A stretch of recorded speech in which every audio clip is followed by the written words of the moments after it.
sahabat Bepom, jumpa lagi bersama kami di Bangunan Podcast. Bersama Bangunan kita wujudkan obat dan makanan aman untuk semua. Dengan saya, Listia, dan rekan saya Fitri. Gimana Kak, ada cerita apa nih hari ini? Nah, cerita hari ini tuh tentang obat ya Listia ya. Nah, kalau tentang obat ini, bicara tentang obat, sekarang dengar-dengar itu ada yang namanya obat dewa ya. Katanya sih ada obat dewa, betul nggak sih? Obat apa itu Kak? Yang Nah, bisa itu. menyembuhkan segala jenis penyakit kan? Nah, katanya sih begitu. Nah, dengar-dengarnya itu dexamethasone gitu. Oh Enggak ya? gitu. Daripada kita bingung-bingung Kak, kita Iya. tanya saja sama narasumber kita pada hari ini, yaitu Ibu Dr. Anda Hasnah Nur APT MPH selaku salah satu ketua tim di Informasi dan Komunikasi Balai POM di Kendari. Halo, selamat datang Ibu. Silakan menyapa sahabat Bepom di rumah. Halo juga Mbak Listia, Bu Fitri. Halo Bangunan Podcast, apa kabar nih semua? Kita jumpa lagi pada siang hari ini ya. Oke Ibu, tadi ada pengalaman nih Iya. dari temannya Kak Fitri ya? Iya betul. Nah itu dia kalau lagi sakit gatal-gatal minum dexamethasone Bu, yang katanya itu obat dewa. Itu bagaimana sih Bu? Boleh nggak sih sebenarnya kalau langsung minum dexamethasone? Kalau obat dexamethasone ya, dexamethasone ini sebenarnya obat kortikosteroid ya. Biasanya digunakan untuk meredakan rasa sakit akibat dari adanya peradangan pada kondisi-kondisi tertentu. Itu biasanya disebabkan oleh adanya reaksi alergi dari tubuh atau terjadi semacam ada gangguan pada kekebalan tubuh. Berarti cocok nih Bu, kalau gatal-gatal langsung minum. Ya, enggak juga ya. Oh gitu? Iya, tidak berarti bahwa gatal-gatal itu langsung langsung ambil dexamethasone minum. Enggak, jangan juga seperti itu karena tidak semua jenis gatal itu harus diobati dengan dexamethasone. Oh begitu. Jadi nggak boleh sembarang ya Bu ya, walaupun rasanya hari ini minum obat dexamethasone, ternyata berhenti gatalnya. Nah itu kemudian hari gatal-gatal lagi, boleh minum itu lagi. Sebenarnya nggak boleh ya Bu ya? Sebenarnya iya. Jadi dexamethasone itu termasuk obat yang keras ya. Iya. Dan itu sebenarnya juga termasuk dan juga harus berada di bawah pengawasan. Jadi tidak boleh obat keras itu kita tahu ya nggak boleh sembarang diminum gitu saja. Orang sedikit alergi langsung minum lagi obat gatal. Ya, jadi tidak setiap alergi harus diselesaikan dengan dexamethasone. Oh gitu Bu. Sedikit tercerahkan nih Bu. Berarti dexamethasone itu jenisnya beda ya Bu sama kayak paracetamol yang biasa kita minum tanpa resep dokter gitu? Beda ya. Kalau paracetamol, kalau tadi dexamethasone itu adalah obat kortikosteroid ya. Yang digunakan, dia memang digunakan untuk menghilangkan rasa sakit. Tapi rasa sakit yang timbul akibat adanya reaksi dari tubuh karena ada alergi tersebut. Sedangkan paracetamol ini adalah kalau di dalam penggolongan obat dia sebenarnya masuk obat bebas ya. Kalau tadi obat dexamethasone itu adalah obat keras. Oh, jadi beda golongan gitu? Beda golongan. Nah, kalau obat paracetamol itu memang untuk sebagai obat penghilang rasa sakit, tapi dia bukan golongan kortikosteroid. Dia masuk golongan obat yang bebas, yang bisa kalau misalnya kita butuh, ada yang butuh bisa dibeli di toko obat. Tapi kalau dexamethasone tanpa resep dokter tadi, kalau untuk paracetamolnya bisa tanpa resep dokter. Tapi kalau untuk dexamethasone harus disertai dengan resep dokter. Nah kalau misalkan tadi kan ada dexamethasone dia jenisnya obat keras, kemudian paracetamol itu obat bebas ya Bu ya. Nah kalau dari Bepom sendiri beda nggak sih Bu cara pengawasannya di lapangan seperti apa begitu? Nah, kalau terkait dengan pengawasan yang dilakukan oleh Badan POM, seperti kita ketahui ya, Badan POM itu memiliki tugas dan fungsi di dalam melakukan pengawasan obat dan makanan, khusus untuk pelaksanaan masih dalam catchment bahwa pengawasan itu dilakukan dengan 3 pilar ya. Pengawasan dilakukan oleh produsen, lalu kemudian pengawasan dilakukan oleh pemerintah dalam hal ini Badan POM bersama dengan OPD yang terkait atau stakeholder terkait. Lalu kemudian juga pengawasan dilakukan oleh konsumen itu sendiri. Oh, Ya. jadi kita konsumen bisa ya? Iya, Mas? jadi pengawas konsumen itu sendiri juga harus mewarning dirinya. Oh, iya, Oleh betul. karena itu ya kita memang harus tahu obat itu masuk jenis golongan apa. Jadi seperti tadi penggolongan obat itu kita kenal ada beberapa golongan, ada golongan obat bebas, ada golongan obat bebas terbatas, lalu kemudian ada obat golongan obat keras, kemudian ada obat psikotropika dan narkotika. Nah, ini masing-masing golongan obat ini disertai dengan tanda, ada logo, ada tanda-tandanya gitu ya. Jadi kalau misalnya obat bebas ditandai dengan logo berwarna hijau dengan lingkaran tepinya warna hitam. Ini bisa diperoleh dengan tanpa resep dokter. Bisa dibeli di mana? Bisa dibeli di toko obat. Ya, bisa di toko obat. Tapi pastinya di apotek juga kan ada yang bisa dibeli di toko obat. Nah, kalau untuk obat bebas terbatas itu ditandai dengan logo warna biru, di tepinya warna hitam, sama hanya perbedaan warna saja. Dan untuk obat bebas terbatas itu disertai dengan peringatan khusus. Yang ada satu. Ada ada B1, ada P2, ada P1 awas obat keras, kemudian P2 awas jadi ini sampai P6 ya, ada 6 peringatan yang terdapat pada obat bebas terbatas. Dan ini juga bisa diperoleh di toko obat. Ya, bisa juga diperoleh di toko obat, dan umumnya biasanya kalau obat bebas terbatas ini salah satu contoh ya, obat flu yang ada beberapa komponen yang ada di dalamnya, seperti misalnya ada dextronya, lalu kemudian ada yang lain untuk kemudian ada paracetamolnya ya. Lalu kemudian obat yang golongan obat keras itu ditandai dengan logo berwarna merah, di tengahnya ada tulisan K, di tepinya ada lingkaran hitam. Ya. Jadi kalau obat keras itu contoh mungkin yang paling familiar dengan masyarakat itu adalah obat antibiotik. Seperti amoxicillin ya Bu ya. Amoxicillin, tetrasiklin, itu semua jenis antibiotik yang masuk dalam golongan obat keras. Harus dengan resep dokter ya tadi ya Bu ya. Resep dokter. Lalu kemudian yang juga mungkin dikenal sekali oleh masyarakat, obat dengan asamifenamat, penghilang rasa sakit. Biasa sakit gigi saja tuh belinya.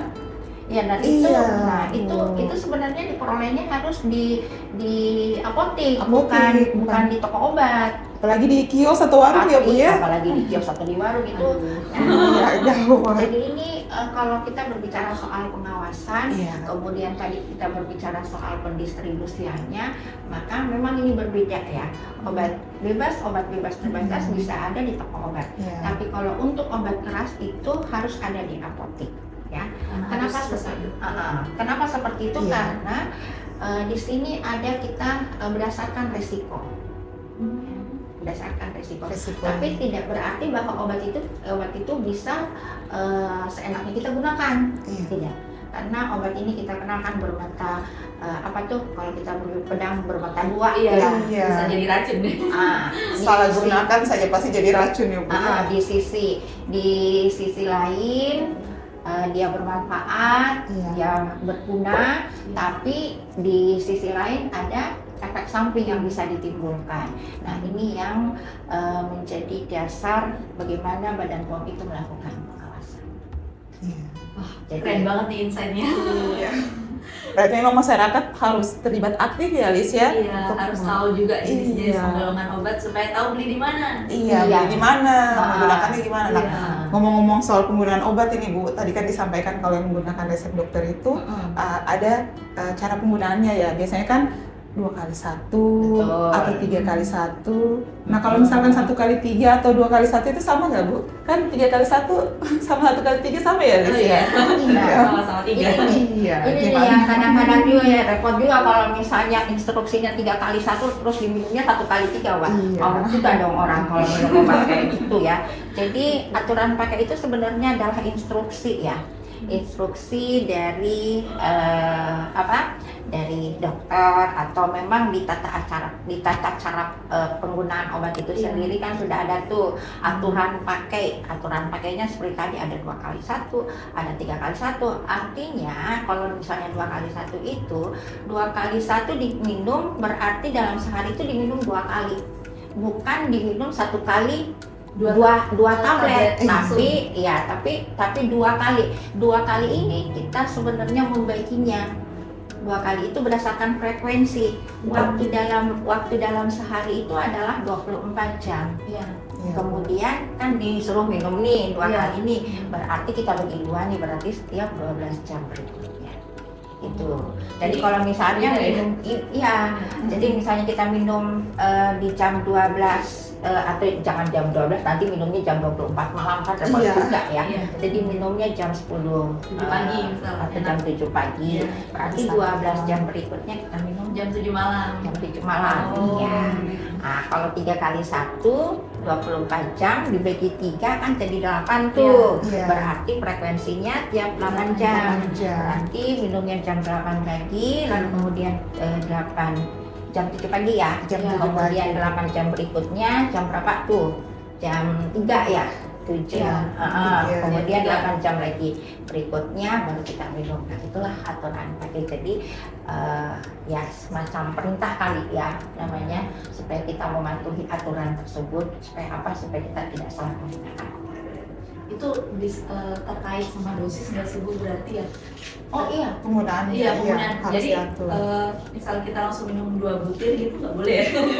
Nggak boleh. Biar cepat gitu reaksinya. Nah, ya ini tadi ya, bahwa obat ini kan pedang bermata dua. Satunya bermanfaat, satunya bisa jadi bumerang buat kita. Kan? Nah, kalau misalnya seperti tadi, jadi obat itu kalau kita mendefinisikannya dalam bahan, ya, bahan yang digunakan obat dari tersusun dari bahan kimia, mau sediakannya dan sebagainya ya. Itu untuk apa? Untuk melakukan atau memberi pencegahan terhadap itu. Jadi intinya bahwa obat ini, kalau kita dulu belajar di kefarmasian ya, obat itu adalah racun. Iya, obat itu adalah racun. Kapan dia berfungsi racun? Seperti itu tadi, dia akan menjadi racun buat tubuhnya kita. Misalnya minumnya harusnya 2x1, minumnya 1x2. Yang nggak ribet, tapi kan setengah mati itu tubuh. Kalau kita berbicara soal obat, kita harus melihat juga bagaimana farmakokinetiknya, bagaimana farmakodinamiknya, lalu kemudian jangan lupa bahwa obat itu memiliki efek samping. Setiap obat memiliki efek samping. Oh betul. Nah, ngomong-ngomong nih Liz, masalah penggunaan obat ya, 2x1, 3x1. Nah, yang biasanya pertanyaan dari masyarakat itu, ini saya minum antibiotik. Antibiotik itu kan harus dihabiskan ya Bu ya. Terus minumnya itu ternyata lupa nih minum. Sekarang pagi jam 7 minum. Ternyata sibuk dengan aktivitas keseharian, kemudian ingatnya nanti malam. Padahal kan aturannya 3x1 ya. Nah, itu solusinya seperti apa Bu? Apakah berhenti atau diteruskan atau bagaimana Bu? Nah, kalau kita berbicara antibiotik nih, saya jadi ingat yang namanya resistensi antibiotik ya. Nah, di situ kan biasanya memang selalu instruksinya kalau obat antibiotik itu diminum sampai habis. Tapi jangan kalau misalnya ada 30 biji itu diminum sampai 30 habis, enggak ya. Tapi sesuai dengan aturan atau anjuran yang diberikan oleh dokter. Jadi kalau misalnya di situ memang 3x1 kemudian diberikan 12 biji, yang dihabiskan yang 12 biji itu atau 15 biji ya dihabiskan 10 minimal sampai berapa ya? 12 10 apa 12 ya? 10 biji. Jadi diminumnya 3 hari. Nah, terkait jadi bukan hanya masyarakat juga sih yang kadang-kadang lupa, kita juga ini semua karena aktivitas yang tinggi mungkin kadang-kadang kita lupa ya untuk menjaga konsistensinya, kemudian efektivitasnya ini obat juga ya tetap aja dilanjutkan. Artinya pas kita ingat obat tersebut langsung diminum. langsung diminum. Kalau kita menghentikan itu nantinya ujung-ujungnya bahwa efektivitas dari obat yang kita minum itu tidak dapat. Tidak dapat ya. Nah ya, karena kalau kita berbicara yang kalau misalnya farmakokinetiknya atau penyerapan dari obat tersebut kan harusnya nih setiap 8 jam kan dikasih nih amoxicillin misal, kasih amoxicillin 8 jam kemudian diberikan. Jadi mikroba yang ada di dalam tubuh kita dia belum bangkit, dia tidak bangkit, baru pingsan harus dikasih lagi nih, harus lagi dikasih. Tapi kalau misalnya tadi yang kelupaan mungkin udah bangkit nih, tapi kita kasih lagi taruhlah 10 jam kan bisa jalan. Kemudian jangan lupa bahwa itu dilanjutkan sesuai dengan aturannya dan diminum sampai habis. Nah ini adalah juga salah satu upaya pemerintah untuk bagaimana kita melakukan pencegahan bahaya yang dapat ditimbulkan akibat dari resistensi antimikroba tersebut. Itu tadi Mbak Bu Fitri, kalau misalnya antibiotik lupa minum kemudian dihentikan, nah resikonya untuk tubuh kita malah semakin besar. Kenapa? Kuman untuk selanjutnya dia resisten. Yang seperti itu. Oh ya, berbicara penggunaan nih Bu, biasanya juga selain 2x1, 3x1 sebelum dan sesudah makannya kan juga diatur. Itu bisa dijelaskan Bu bagaimana itu lebih jelasnya kalau sebelum makan apakah pas habis sesaat makan langsung kalau setelah makan itu kalau sebelum apa minum obat langsung habis itu langsung makan. Kalau saya nanya Mbaknya, kalau dikasih obat segitu tuh diminum setelah makan langsung minum enggak? Biasanya sih kasih jeda. Iya, cuma tapi waktunya agak biar turun sedikit. Terus langsung dimakan.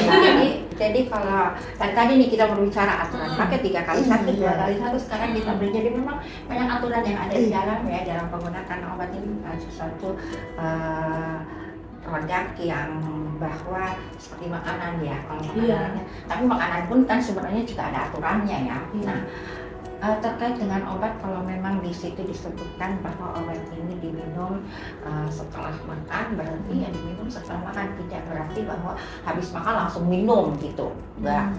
Jadi ada jeda waktu, misalnya 15-30 menit diminum. Atau kalau memang ada aturan yang dituliskan di dalam resep misalnya atau aturan pakainya bahwa 1 jam kemudian baru diminum, ya itu yang ada ya Bu gitu ya. Ya, karena kan mekanisme kerja dari obat tersebut juga kan diatur ya. Kalau kita berbicara bagaimana sistem penyerapannya, bagaimana makanan yang ada di dalam juga ikut membantu untuk proses penyerapannya dan sebagainya. Jadi lebih lanjut bahwa juga ada obat yang diminum sebelum makan. Kenapa diminum sebelum makan? Ya tentu saja ada dasar ininya kenapa harus diminum sebelum makan. Ada juga yang bersamaan makan ya Bu ya?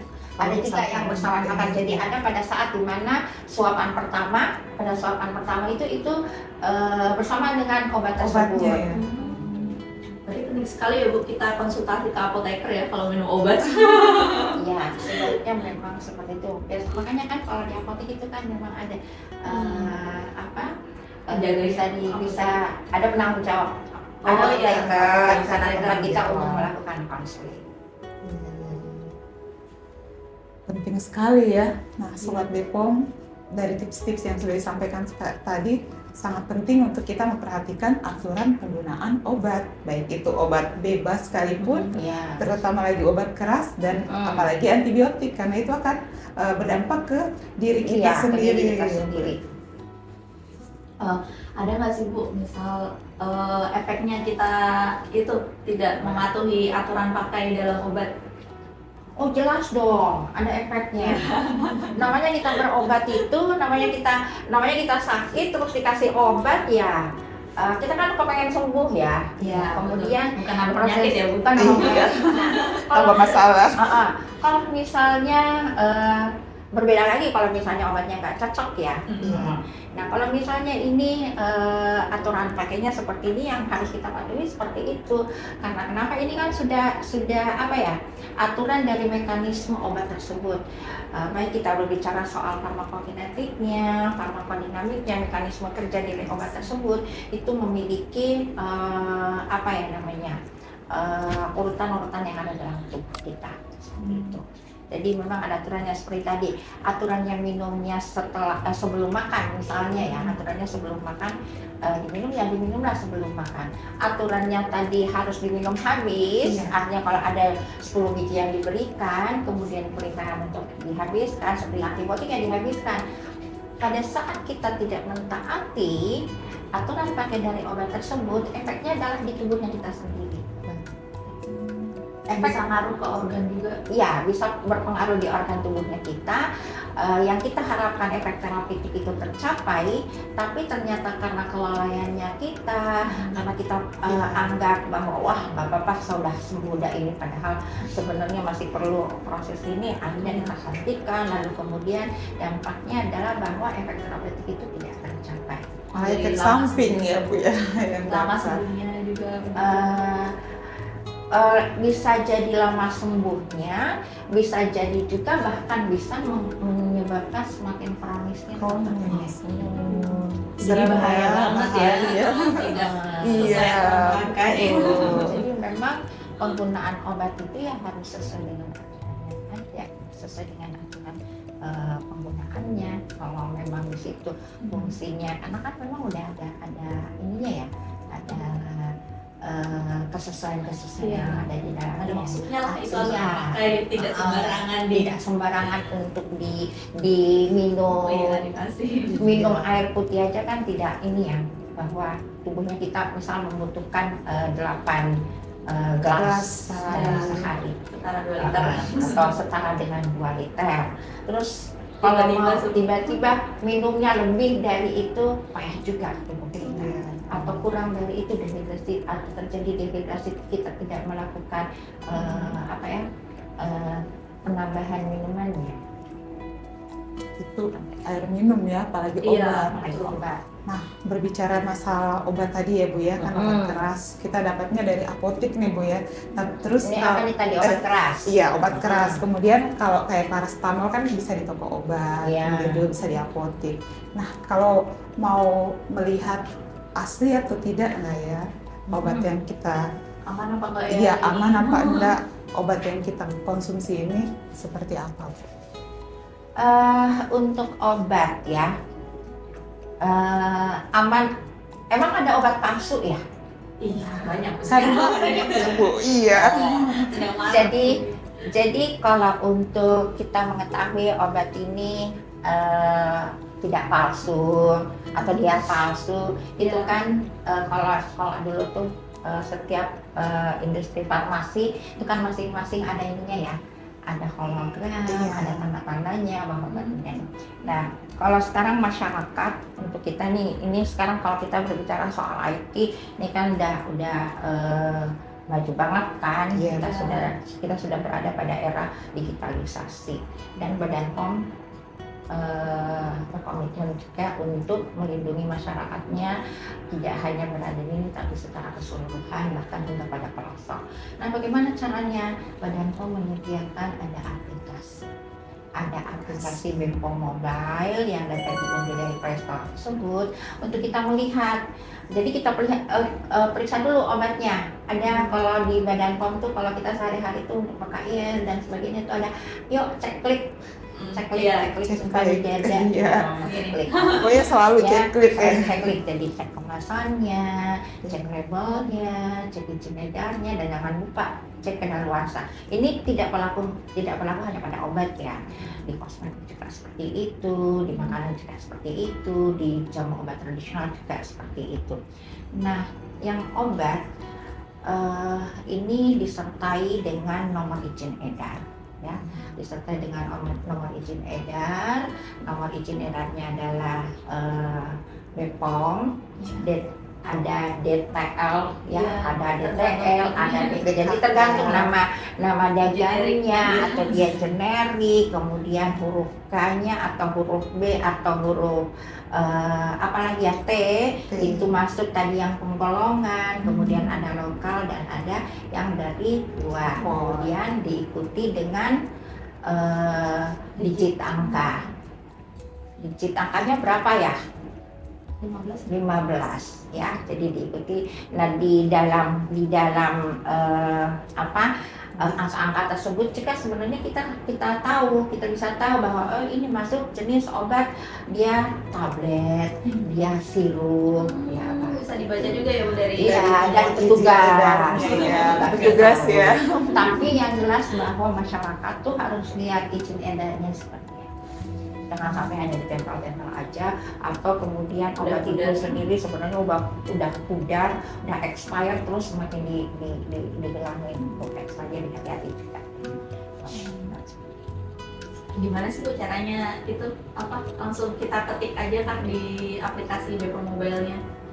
Oh iya, kalau untuk kita mengetahui satu produk ini terdaftar atau enggak ya di Badan POM, itu kan aplikasinya Bepom Mobile ada scan barcode-nya ya, tinggal disasar tuh. Kalau ada barcode langsung di scan. Langsung di scan tuh ininya. Tapi kalau misalnya kita tidak memiliki tidak ada barcode-nya, ada tuh nomor izin edarnya, tinggal masukin aja di nomor di menu. Jadi kan cek NIE, cek nomor izin edar, lalu kemudian pilih kalau itu obat, pilih komoditas obat, lalu kemudian nanti masuk di NIE. Jadi bisa dengan barcode, bisa dengan nomor izin edar. Peran Bepom ini cukup komprehensif ya, melakukan itu juga pengawasan digitalisasi. Iya, betul. Oh iya Bu, selain itu peran Bepom itu dalam melindungi masyarakat, selain tadi dengan aplikasi Bepom Mobile itu bagaimana Bu?